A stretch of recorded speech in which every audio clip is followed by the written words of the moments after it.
136औं अन्तर्राष्ट्रिय श्रमिक दिवसका उपलक्ष्यमा आयोजित यो विशेष समारोहका अध्यक्ष तथा अखिल नेपाल ट्रेड युनियन महासंघका पनि अध्यक्ष कमरेड जगत सिंह गडा, यो कार्यक्रममा विशिष्ट अतिथिका रूपमा उपस्थित हाम्रो पार्टी केन्द्रका वरिष्ठ उपाध्यक्ष कमरेड नारायण काजी श्रेष्ठ लगायत सबै पदाधिकारी र केन्द्रीय समितिका सहायता कमरेडहरू, यो समारोहमा उपस्थित विभिन्न ट्रेड युनियनसँग सम्बन्धित या उद्योग व्यवसायसँग सम्बन्धित सङ्घ संस्थाका प्रतिनिधिहरू, अन्तर्राष्ट्रिय आइएलओसँग सम्बन्धित कन्ट्री डाइरेक्टर र अन्य सबै मित्रहरू, सबभन्दा पहिला त म यो ऐतिहासिक दिनका सन्दर्भमा देश र विदेशमा रहेका सम्पूर्ण मजदुरहरूप्रति हार्दिक बधाई र शुभकामना व्यक्त गर्न चाहन्छु र सबैलाई अभिनन्दन पनि गर्न चाहन्छु।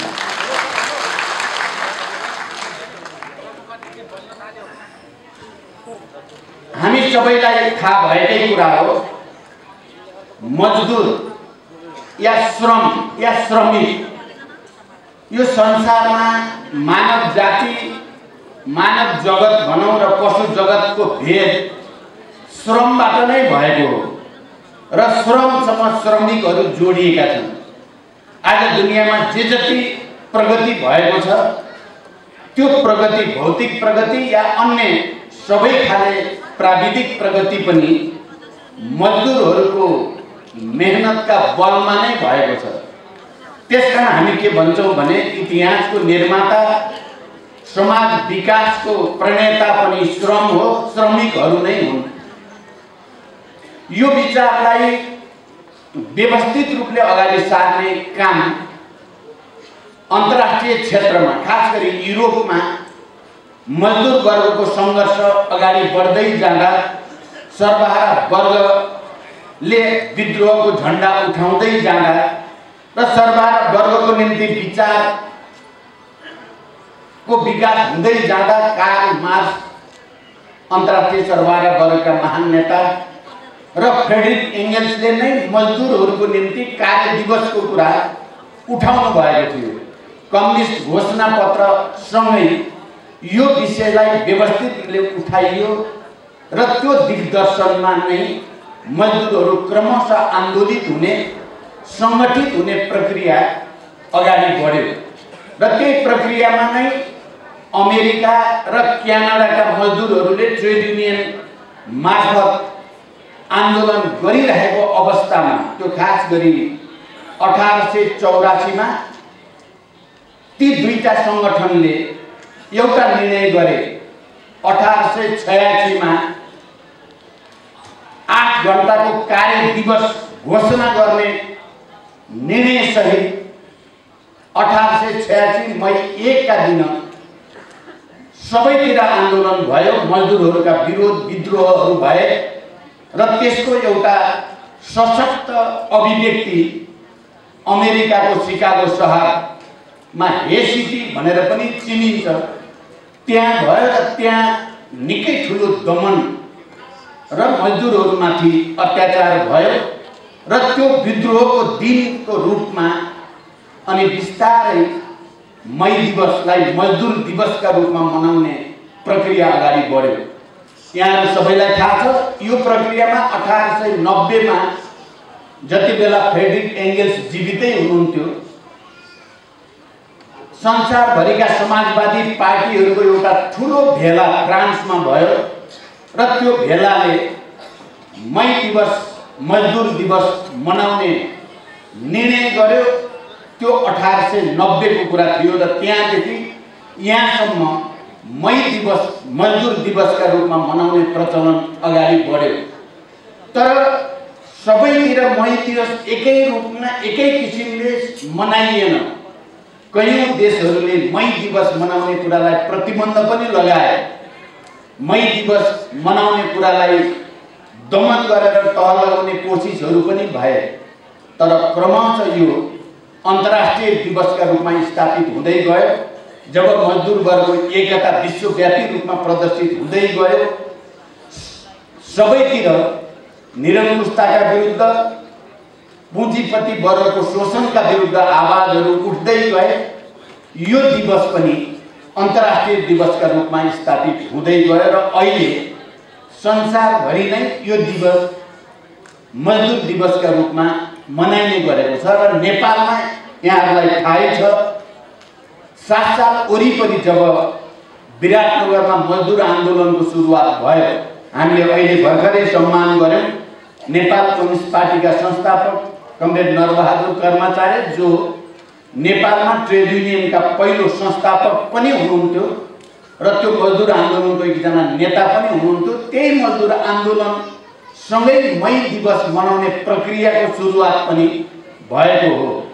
तर बीचमा पञ्चायती निरङ्कुश तन्त्र पञ्चायती तानाशाहीको बेलामा यसलाई औपचारिक र वैधानिक रूपले मनाउने र बिदा दिने गरिएको थिएन। अनौपचारिक रूपमा विभिन्न सङ्गठनले आफ्नै ढङ्गले मनाउने प्रचलन थियो। पञ्चायत विरोधी आन्दोलन सफल भइसकेपछि 46 सालको ऐतिहासिक जनआन्दोलन पछि नै औपचारिक र वैधानिक रूपले मई दिवस मनाउने र मई दिवसको दिन बिदा दिने घोषणा पनि लोकतान्त्रिक भनौं या पञ्चायत विरोधी आन्दोलनबाट आएको सरकारबाट भएको हो। यो कुरा हामी सबैलाई थाहा छ।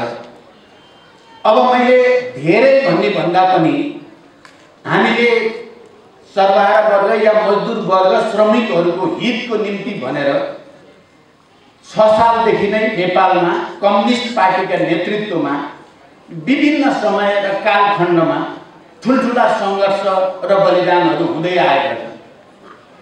त्यो श्रृङ्खलाको पछिल्लो कडीको रूपमा यहाँहरू सबैलाई थाहा छ र सँगै देश र दुनियाँलाई पनि थाहा छ महान जनयुद्ध कम्युनिस्ट पार्टीको नेतृत्वमा मजदुर वर्गको हित, किसानहरूको हित र सबै उत्पीडित वर्ग समुदायको समग्र हितलाई केन्द्रबिन्दुमा राखेर सञ्चालित जनयुद्ध थियो र त्यसको जगमा निरङ्कुश तन्त्र विरोधी अन्य राजनीतिक शक्तिहरू समेत मिलेर जनयुद्ध र जनआन्दोलनको एउटा समायोजन, एउटा तालमेल सहित हामी अगाडि बढ्दा देशमा एउटा युगान्तकारी राजनीतिक परिवर्तनको घोषणा भयो सङ्घीय लोकतान्त्रिक गणतन्त्रको। र त्यसले सबै वर्ग समुदाय जसलाई निरङ्कुश तन्त्रले विभेद र अपमान र अत्याचार गरेर राखेको थियो उनीहरूको पहिचान, उनीहरूको आत्मसम्मान र उनीहरूको हक अधिकार स्थापित गर्ने घोषणा गरिएको थियो। यहाँ अघि नै आइ पनि सकेको छ, जगतजीले सुरुमै राख्दा पनि राख्नु भएको छ कि मजदुर वर्गको निम्ति पनि संविधानमा त धेरै प्रावधानहरू राखिएका छन्। हामीले शिक्षालाई, स्वास्थ्यलाई, रोजगारीलाई, मजदुरहरूको हक अधिकारलाई मौलिक अधिकारको रूपमा व्यवस्था पनि गरिएको छ। अन्य थुप्रै कुरा।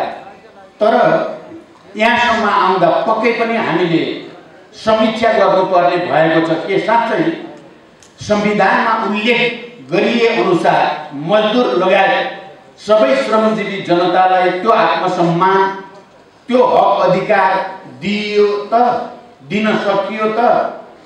यो प्रश्न अहिले गम्भीर समीक्षाको प्रश्न छ।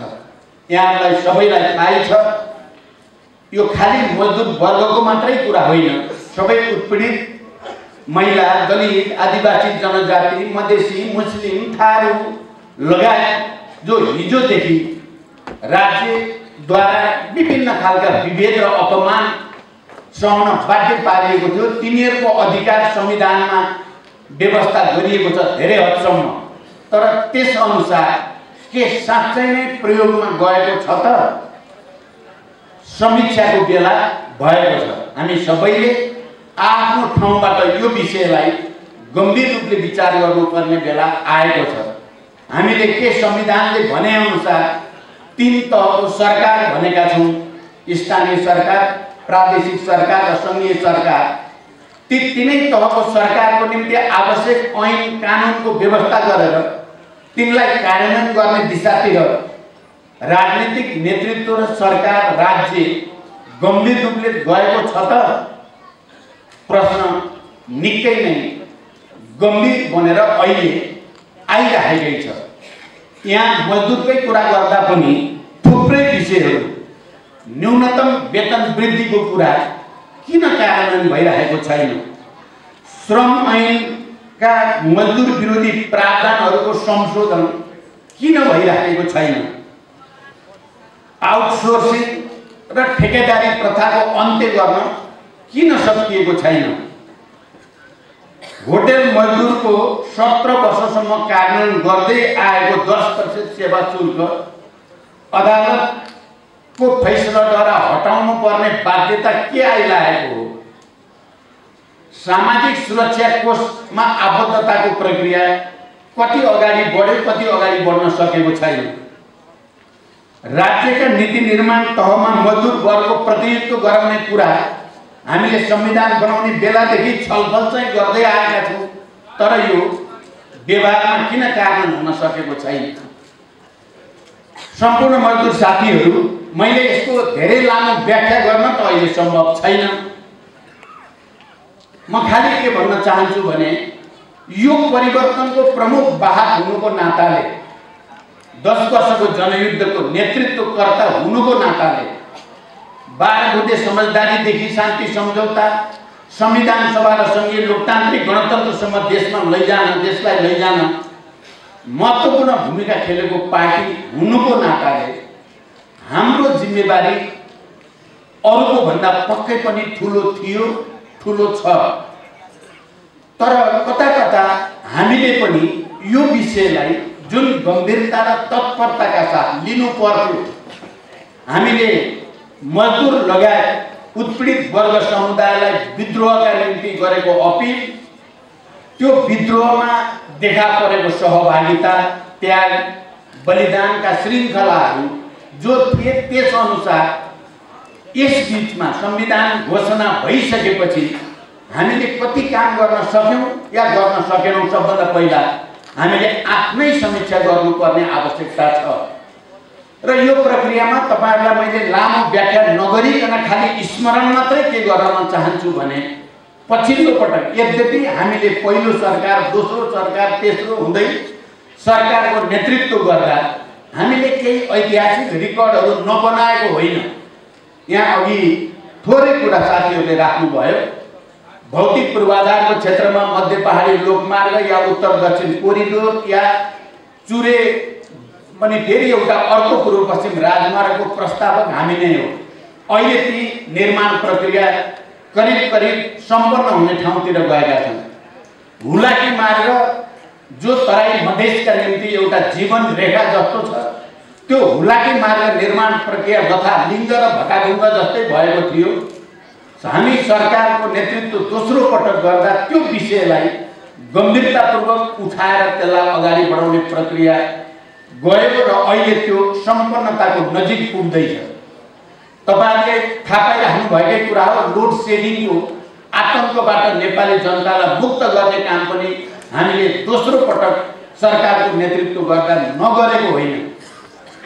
हामीले तेस्रो पटक र यो पटक हामीले आफ्नै समीक्षा बढी गरेर हाम्रै तर्फबाट कहाँ कमी भयो भन्ने समीक्षा सहित एउटा नयाँ संकल्प तेस्रो पटक सरकारको नेतृत्व गर्दा हामीले गर्यौं। कहीं न कहीं हामीले नेपाल राष्ट्र र नेपाली जनताको, यो देशका मजदुर, किसान लगायत सबै उत्पीडित वर्ग समुदायको हक अधिकारका निम्ति जुन गम्भीरता जिम्मेवारीका साथ हामीले लानु पर्यो, कहीं न कहीं हामी चुक्यौं भन्ने समीक्षा गरियो र त्यही समीक्षाको बलमा नै तपाईहरुले भनिराख्नु भएको सुशासन, सामाजिक न्याय र आर्थिक विकासलाई सूत्रबद्ध गरेर हामीले देशमा एउटा नयाँ आन्दोलन, एउटा नयाँ अभियान, एउटा नयाँ संघर्षको सुरुवात गरेकै हो सरकारबाट।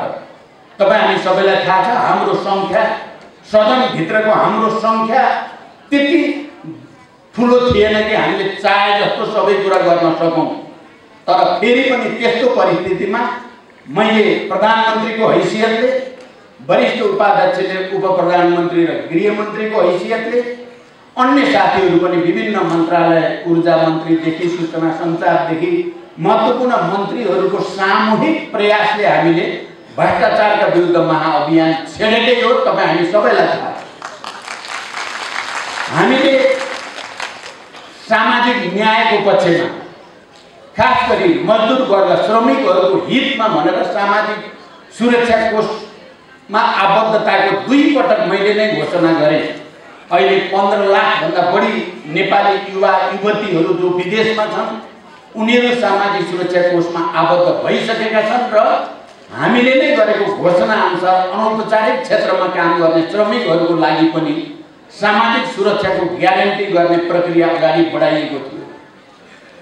यहाँलाई थाहा छ सामाजिक न्यायकै पक्षमा हामीले तराईमा भएको अत्यन्त क्रूर सामन्ती निरङ्कुशताको क्रूर उदाहरण मिटर ब्याज पीडित जो मिटर ब्याज पीडितहरूका कुरा सुन्दा हाम्रो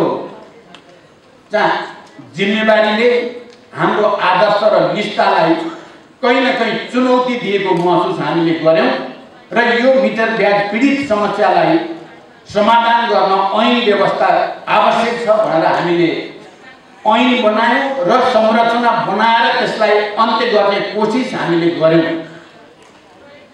तपाईहरुले यो कुरा पनि थाहा पाइराख्नु भएकै छ। यो मजदुर वर्गकै हितका निम्ति गरिएको कुरा भित्रै पर्छ र अन्य अन्तर्राष्ट्रिय क्षेत्रमा नेपाली जनताको र नेपाल राष्ट्रको इज्जत प्रतिष्ठा बढाउनको निम्ति धेरै काम गरियो।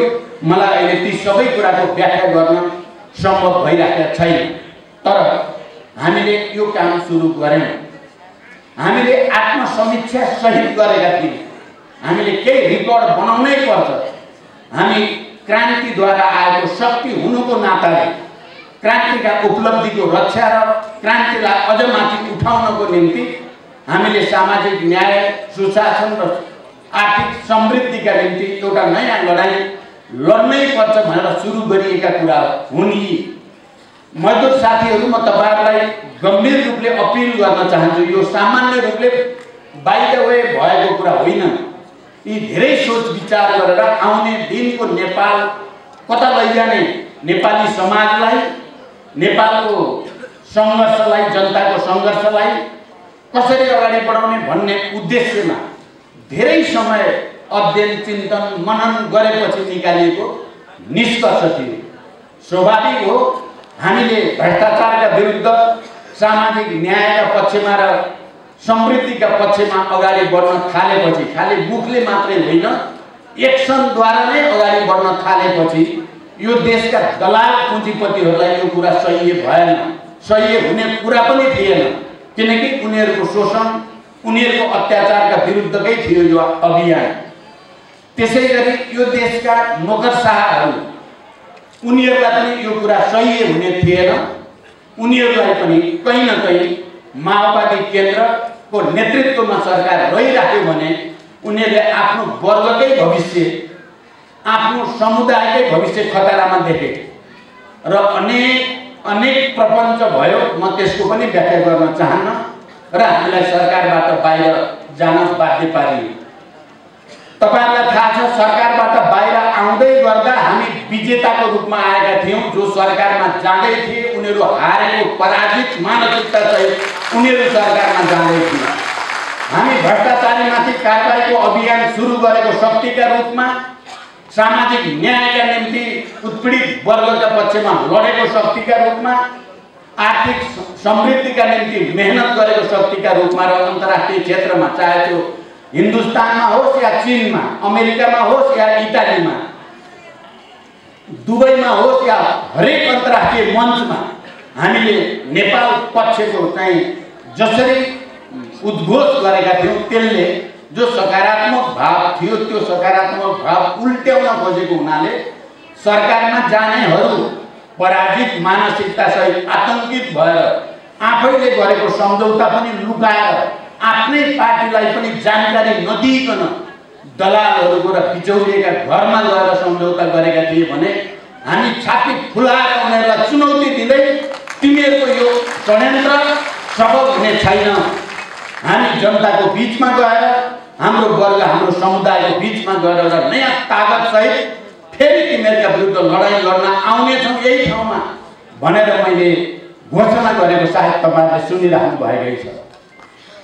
मजदुर साथीहरू, मैले यही समीक्षा अनुसार नै हाम्रो पार्टीको केन्द्रीय समिति, पछिल्लो केन्द्रीय समितिको बैठकले गम्भीर हुनुपर्छ भन्ने निर्णय गरेपछि हामी पार्टी केन्द्रबाट नै अगाडि बढेका छौँ। हामीलाई तपाईहरुलाई अपिल गर्ने नैतिक बल कता कता हिजो कमजोर जस्तो भएको थियो। तपाईहरुलाई पनि कता कता के भइरहेको छ, के हुँदैछ भन्ने प्रश्न तपाईहरुको मनमा उब्जेको पनि हामीलाई थाहा थियो। तर यो पटक तपाई मजदुर साथीहरुसँग, सबै देशभरिका उत्पीडित वर्ग समुदायसँग, हाम्रा शहीद बेपत्ता योद्धाका परिवारसँग हामीले गम्भीर ढंगले आत्मविश्वासका साथ भन्न सक्ने ठाउँमा हामी अहिले पुगेका छौँ। तपाईहरुले देख्नुभयो भर्खरै हिजो मात्रै हामीले हुलाकी मार्ग केन्द्रित तराई मधेस जागरण अभियानको समापन झापाबाट सुरु गरेर कञ्चनपुरको मैदाननगरमा गएर गरियो। त्यो कति बहुआयामिक छ भनेर मैले अहिले धेरै भन्नु पर्दैन। मलाई जहाँसम्म लाग्छ तपाईहरु सबैले थाहा पाइसक्नु भएकै छ। त्यसले तराई मधेसमा बस्ने झन्डै 1 करोड नेपालीहरुसँग, त्यहाँका मजदुर किसानसँग, त्यहाँका बुद्धिजीवीहरु, नागरिक समाजसँग, सबै आदिवासी जनजाति, दलित, महिला, मुस्लिम, थारू, सबै मधेसी सबैसँग हाम्रो सम्बन्धलाई एकचोटि फेरि पुनर्ताजगी गरेको छ र हामीले उनीहरुसँग आत्मसमीक्षा गरेर हाम्रो कुरा राख्ने एउटा अवसर बन्यो। र त्यो अभियान हाम्रो मात्रै अभियान बनेन, गर्दै जाँदा त्यो अभियान अगाडि बढ्दै जाँदा विभिन्न अन्य राजनीतिक दलका पनि स्थानीय नेता, कार्यकर्ता, सरकार प्रमुखहरु र सबैले हामीलाई अभिवादन गर्ने, स्वागत गर्ने, सफल होस्, शुभकामना दिने हुँदै जाँदा त्यो अभियान राष्ट्रिय अभियान बन्न पुग्यो। मजदुर साथीहरु, हामीले त्यो क्रममा मैले के भन्न खोजिराखेको छु तपाईहरुलाई भने, त्यो क्रममा हामीले आफैलाई बदल्ने, आफैलाई रूपान्तरण गर्ने एउटा संकल्प सहित हामी जनताकै घरमा बस्यौं, झोपडीमै बस्यौं। शहीद परिवार र बेपत्ता योद्धा परिवारका घरमा सम्भव भएसम्म त्यही बस्यौं। उहाँले जे खानुहुन्छ त्यही खायौं, जसरी बस्नुहुन्छ त्यसरी नै बस्यौं। कयौं ठाउँ त साँच्चै हृदय विदारक, बडो मर्मस्पर्शी दुःख कष्ट जनताको, हाम्रा मजदुर किसानहरुको हामीले नजिकबाट हेर्यौं र एउटा नयाँ संश्लेषणमा जाने संकल्प सहित त्यो एक दिनको कुरा थिएन, एउटा औपचारिकताको मात्रै कुरा पनि थिएन, त्यो एउटा नयाँ आन्दोलनको सुरुवातको कुरा थियो। म के भन्न चाहन्छु भने एउटा नयाँ क्रान्ति भनौं, एउटा नयाँ आर्थिक क्रान्ति, एउटा नयाँ सांस्कृतिक क्रान्ति, एउटा नयाँ राजनीतिक अभियान यो देशमा आवश्यक छ। यही कुरा महसुस गरेर नै हाम्रो पार्टी केन्द्रले यथास्थितिबाट बाहिर निक्लिनु पर्छ र त्यो सबभन्दा पहिला लिडरशिप नै निक्लिनु पर्छ। यो अरु निक्लेर हुँदैन।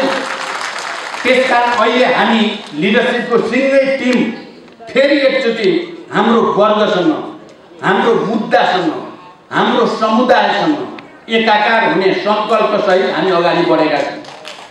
एकचोटि फेरि हामीलाई हिजो जनक्रान्तिमा साथ दिने जनतासँग, हिजो जनक्रान्तिमा सहभागी हाम्रा हिजोका पिएलएका सबै कमान्डर र योद्धा साथीहरुसँग, सबै घाइते अपाङ्गसँग, जेल नेल यातना भोगेकाहरुसँग, 64 मा हामीलाई माया गरेर मतदान गर्ने जनतासँग एकचोटि फेरि सम्बन्ध कायम गरेर एउटा नयाँ क्रान्तिको तयारी हामीले गर्नै पर्छ। त्यो क्रान्ति शान्तिपूर्ण हुनेछ। म के भन्न चाहन्छु, क्रान्ति शान्तिपूर्ण हुनेछ, तर यदि राज्यले र सरकारमा हुनेहरूले बल प्रयोगको चाहिँ गल्ती गरे, उनीहरूले दमनद्वारा रोक्न खोजे भने त्यहाँ जनताको विद्रोहको अधिकारलाई दुनियाँको कुनै ताकतले रोक्न सकेको छैन, नेपालमा पनि रोक्ने छैन। कारण मजदुर साथीहरु, अहिले हामीले जसरी विभिन्न जातीय मोर्चाका अधिवेशन गरेका छौं, विभिन्न जनवर्गीय संगठनका अधिवेशनहरू गरेका छौं, देशभरि अभियान चलाएर हामी हिँडेका छौं। यहाँ प्रतिगमन र यथास्थितिको षड्यन्त्र हुन खोज्दा काठमाडौँमा आएर लाखौं जनता उतारेर त्यसलाई खबरदारी गरेका छौं। आजसम्म पनि हामी सरकारले जसरी सुशासनका विरुद्ध, भ्रष्टाचारका पक्षमा काम गरिराखेको छ, जसरी सामाजिक अपमान र विभेद गर्ने गरेको छ, त्यसलाई हामीले खबरदारी भनिरहेका छौँ।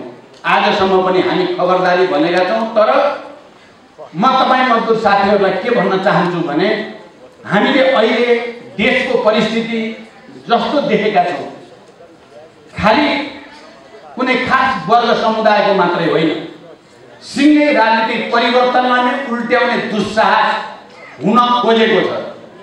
सङ्घीय लोकतान्त्रिक गणतन्त्रलाई नै जहाँ मौलिक अधिकारको रूपमा मजदुर लगायत सबैलाई अधिकार दिने कोसिस भएको छ, त्यो कार्यान्वयन गर्नेतिर भन्दा त्यसलाई उल्ट्याउने जमर्कोहरू भएका छन्। यस्तो बेलामा हामी क्रान्तिकारीहरूको काँधमा निकै ठुलो जिम्मेवारी आएको छ।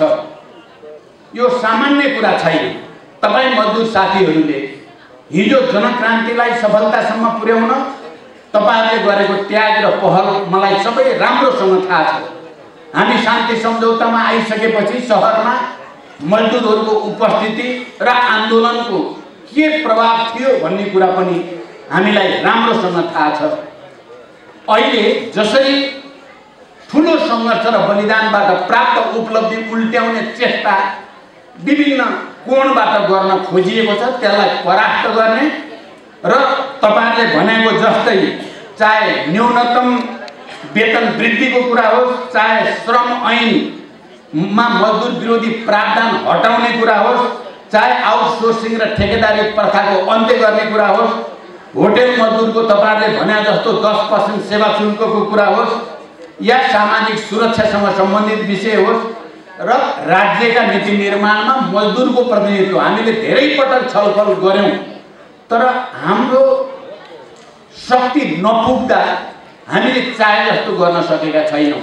अहिले हामी जनतासँग यही कुरा भनेका छौं, हामीलाई शक्ति चाहियो। फेरि एकचोटि हामीले गरेका केही कमी कमजोरी सच्याउन हामी तयार छौं।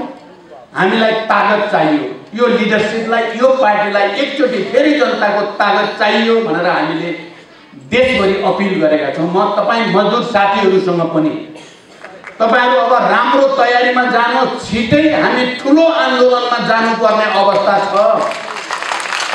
हामी अब फेरि एकचोटि यथास्थितिवादी पार्टीहरूसँग मिलेर सरकारमा जाने कुनै रुचि हामीलाई छैन।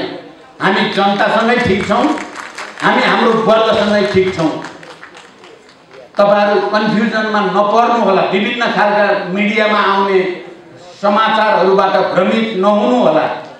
हामी आन्दोलनद्वारा फेरि एउटा नयाँ आर्थिक क्रान्तिद्वारा यी तमाम समस्याहरूको समाधान गर्नतिर हामी अग्रसर छौं। मैले तपाईँ मजदुर साथीहरूलाई यो गम्भीर ढंगले अपिल गर्न चाहेको छु र तपाईहरु अगाडि आउँदा यो देशले फेरि एकचोटि नयाँ आन्दोलन र नयाँ अभियानलाई सफल बनाएर संविधानको समीक्षा, संविधान संशोधन सहित तपाईँ हामीले अहिले भोगिरहेका समस्याहरू समाधान गरिनेछन्। म विश्वास दिलाउन चाहन्छु हाम्रो एकताको बलमा र हामीले अहिले समग्रमा पार्टीलाई नयाँ ठाउँमा लाने जो जमर्को लिडरशिपको लेभलबाट हामीले गरेका छौं, त्यसलाई तलसम्म पुर्याउन सकियो भने संविधान संशोधन पनि हामीले भने अनुसार गर्न सकिन्छ। जसरी हामीले भनेका छौं, यो देशमा भ्रष्टाचारको एउटा कारक शासकीय स्वरूपमा छ। त्यसकारण प्रत्यक्ष निर्वाचित कार्यकारी राष्ट्रपति यो देशलाई अनिवार्य छ भनेर हामीले भनेका छौं। त्यसैगरी निर्वाचन प्रणाली जस्तो छ त्यो पनि एउटा भ्रष्टाचारको कारक हो र देशमा अस्थिरताको कारक हो। त्यसकारण त्यहाँ पनि हाम्रो वर्ग र जनताको हित अनुकूलको निर्वाचन प्रणाली, समानुपातिक निर्वाचन प्रणाली नै हुनुपर्छ भनेर हामीले भनेका छौं। हामीलाई अरु कसैको खुट्टामा नटेकी उभिन नसक्ने भयो माओवादी भनेर आरोपित गर्न खोजियो, हामीलाई अपमानित गर्न खोजियो। तर तपाईँ हामीले देख्यौं जब हाम्रो पार्टीले अब कसैसँग नमिलिकन आफ्नै खुट्टामा उभिएर चुनाव लड्ने, एक्लै अगाडि बढ्ने भन्यौं, हामीले उपचुनावमा तपाईले देख्नुभयो देशकै 1 नम्बर पार्टी बनिसक्यौं हामी। तपाईहरुले सोभियु निर्वाचन देख्नुभयो, कांग्रेस र एमाले मिल्दा पनि हामीले धेरै ठाउँमा जितेका छौं र ऐतिहासिक रेकर्डहरू बनेका छन्। र मलाई लाग्छ हामी सबैले यो आत्मविश्वासको साथ काम गर्यौं भने छिटै हामी फेरि अहिले देखा परेका तमाम समस्याहरू समाधान गर्न सकिन्छ। यही अपिल तपाईहरुलाई गर्न चाहन्छु। तपाईहरु विचार गर्नुहोला, समय छिटै नै आउँदैछ।